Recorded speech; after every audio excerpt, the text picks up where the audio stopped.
नमस्कार दोस्तों। तो चलिए अब हम लोग आगे पढ़ते हैं।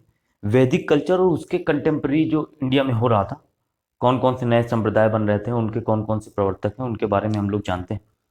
अभी तक हमने क्या जान लिया? हमने अर्ली सिविलाइजेशंस के बारे में सारी चीज़ें जान ली। इंडस वैली सिविलाइजेशन के बारे में बहुत कुछ जान लिया। अब इससे ज़्यादा यूपी ट्रिपल एस सी पे नहीं पूछेगा। तो चलिए अब हम चलते हैं और वैदिक कल्चर या इसके बारे में जानते हैं। तो सबसे पहले हम जान लेते हैं कि वैदिक कल्चर की टाइमलाइन क्या है, यानी वैदिक सभ्यता जो है इसकी टाइमलाइन क्या है। वैदिक सभ्यता, वैदिक सभ्यता को हम दो पार्ट्स में बांटते हैं। सबसे पहला जो है वो है ऋग्वैदिक काल।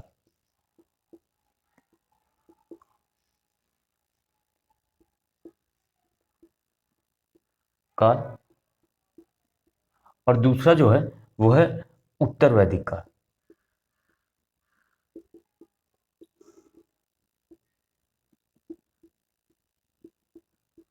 ये दो है, पहले ऋग्वैदिक काल, दूसरा है उत्तर वैदिक काल। जो ऋग्वैदिक काल है इसकी जो टाइमलाइन है, हम मानते हैं इसकी टाइमलाइन जो है वो है 1500 टू 1000 BC, यानी 1500 से 1000 ईसा पूर्व। और जो उत्तर वैदिक काल है इसको हम मानते हैं 1000 से 600 BC, क्योंकि आपको पता है 600 BC के बाद तो महाजनपद काल शुरू हो जाए।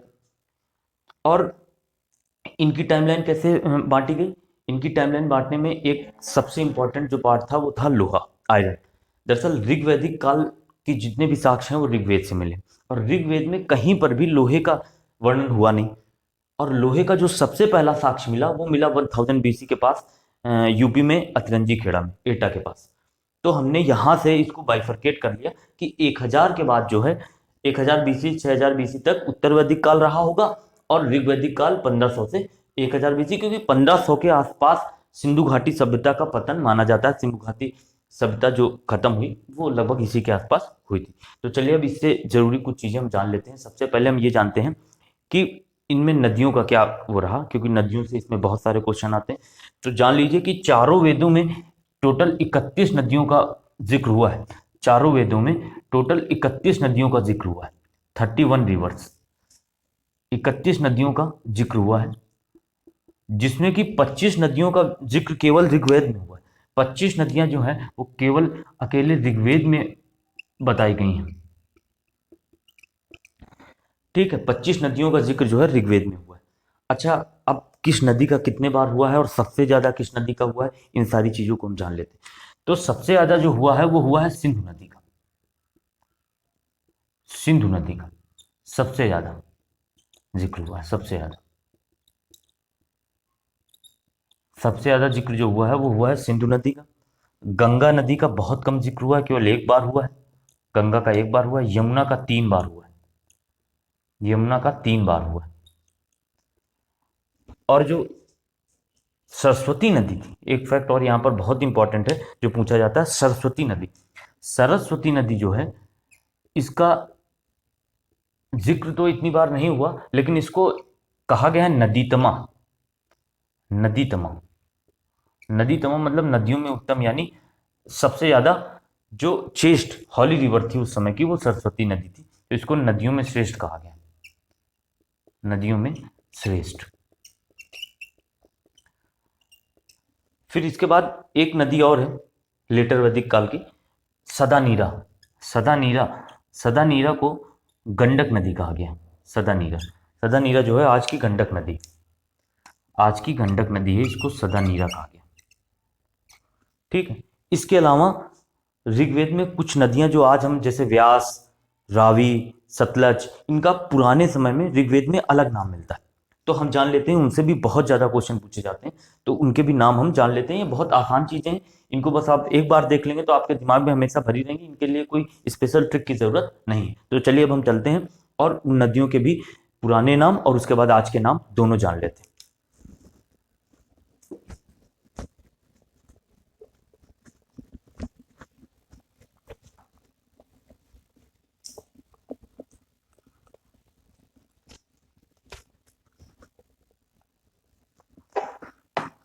तो अब हम जानते हैं, सबसे पहले पुराने नाम हम लिख देते हैं इधर। ये ओल्ड नेम है, ओल्ड नेम और ये आज के नेम है, यानी न्यू नेम है। ठीक, तो हमने लिख दिया अस्किनी, फिर इसके बाद लिख दिया वितस्ता, फिर लिख दिया हमने विपाशा, फिर हमने लिख दिया शतुद्री, फिर हमने लिख दिया सिंधु, और फिर लिख दिया परुष्णी, परुष्णी नदी। ये पुराने नाम है, और अब हम देख लेते हैं कि इनके नए नाम क्या है। तो अस्किनी, अस्किनी को बोलते थे चिनाब, वितस्ता को झेलम, विपाशा को व्यास, शतुद्री को सतलज, सिंधु को आज भी सिंधु बोलते हैं। ये सिंधु नदी एक काली सिंध है, काली सिंध जो है वो चंबल की सहायक है, ये सिंधु नदी, और परुष्णी को रावी बोलते थे। ठीक है, यानी कि ये आज के नाम है, और ये पहले हम बोलते थे अस्किनी, चिनाब, वितस्ता, झेलम, विपाशा, व्यास, शतुद्री, सतलज, सिंधु, सिंधु, और परुष्णी रावी नदी को। परुष्णी नदी जो है, इसके बारे में एक फैक्ट और भी बहुत इंपॉर्टेंट है, अभी मैं बताऊंगा आपको, कि इसी के किनारे दसराग युद्ध लड़ा गया था। दसराग युद्ध का जिक्र होता है, तो हम देखेंगे कि आखिर ये क्या है 7वें मंडल में। एक चीज और है नदियों के बारे में, ये और जान लेते हैं कि 4 नदियां अफगानिस्तान की भी इसमें आती हैं। अफगानिस्तान की, अफगानिस्तान 4 नदियां हैं जो अफगानिस्तान की। तो 4 नदियां जो अफगानिस्तान की, इनके बारे में हम जान लेते हैं।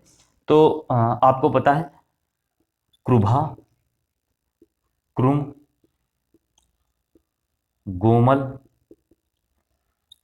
और सुआफ्त, ये 4 नदियां, इनका नाम क्या है ये भी जान लेते हैं। इसको बोलते हैं कुर्रम नदी, आखिर क्रुभा को बोलते हैं काबुल नदी, गोमल को बोलते हैं गोमती नदी, और सुआफ्त को बोलते हैं स्वात नदी। स्वात नदी घाटी बहुत ही फर्टाइल है। तो ये नदियों के बारे में सारे फैक्ट हो गए। इससे बाहर नदियों का कोई भी फैक्ट नहीं आएगा, अगर आता है तो आप बुक्स से पढ़ भी सकते हैं, लेकिन यूपी ट्रिपल एस सी पेट जो है इससे बाहर नहीं पूछेगा। तो आपने यहाँ तक जान लिया। अब हम जान लेते हैं कि जो वैदिक कल्चर थे, इसके जो मेन निवासी थे, मूल निवासी, आपको पता है आर्य थे। तो आर्य, कुछ लोग बोलते हैं कि यहीं के निवासी थे, और कुछ बोलते हैं कि बाहर से आए थे। तो डिफरेंट डिफरेंट लोगों ने डिफरेंट डिफरेंट मत दिए हैं। तो अब हम वो जान लेते हैं, 2-4 लोगों के जान लेते हैं, क्योंकि ये बहुत इंपॉर्टेंट है।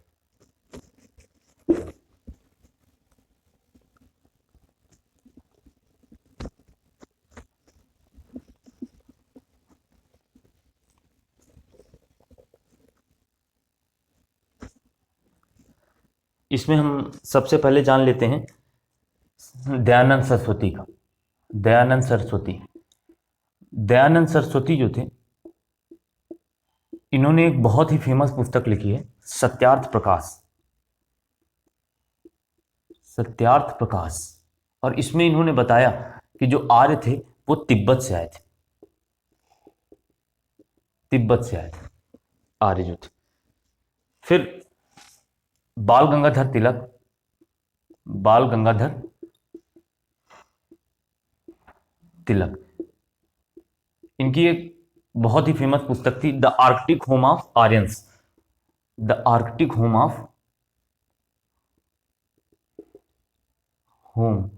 Of Aryans. और इसमें इन्होंने बताया कि जो आर्कटिक यानी ध्रुव से आए थे, उत्तरी ध्रुव से, ठीक, आर्य जो आए थे। फिर एक आते हैं Max Muller, Max Muller, Max Muller ने बताया कि जो आर्य थे वो बैक्टीरिया से आए थे। आर्य बैक्टीरिया से आए थे, मध्य एशिया से, यानी कि मध्य एशिया से आए थे ये, मध्य एशिया, यानी कि बैक्टीरिया से।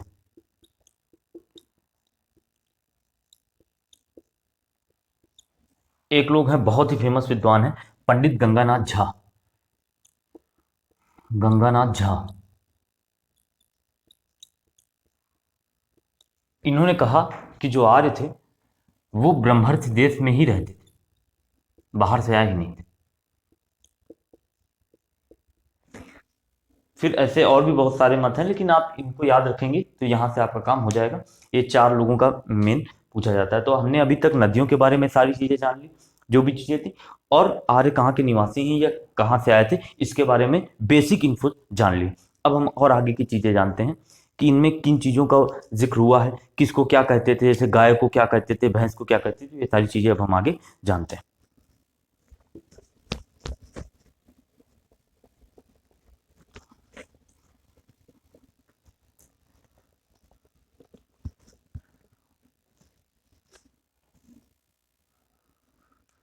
अब ये जान लेते हैं सबसे पहले कि ऋग्वेद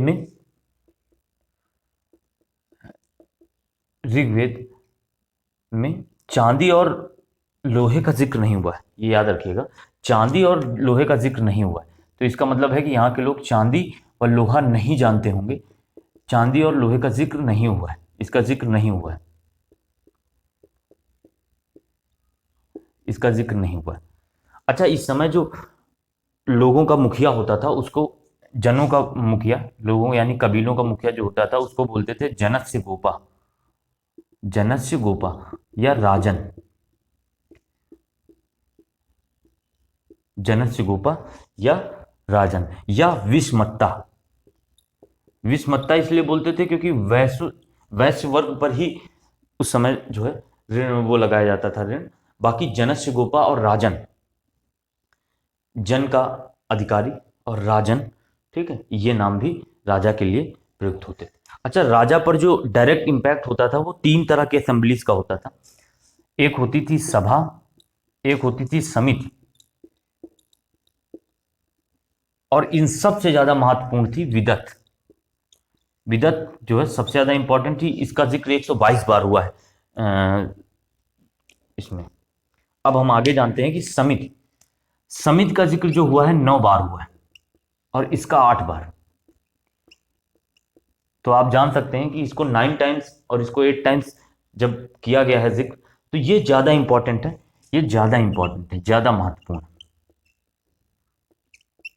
ये ज्यादा महत्वपूर्ण है, ये कम महत्वपूर्ण है।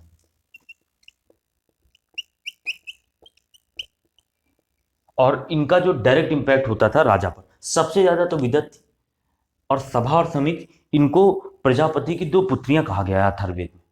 तो अगर पूछा जाए, वैसे ये फैक्ट थोड़ा सा अच्छे लेवल का है, लेकिन फिर भी आप जान लें कि सभा और समिति को प्रजापति की 2 पुत्रियां कहा गया, और ये अथर्ववेद में बात कही गई।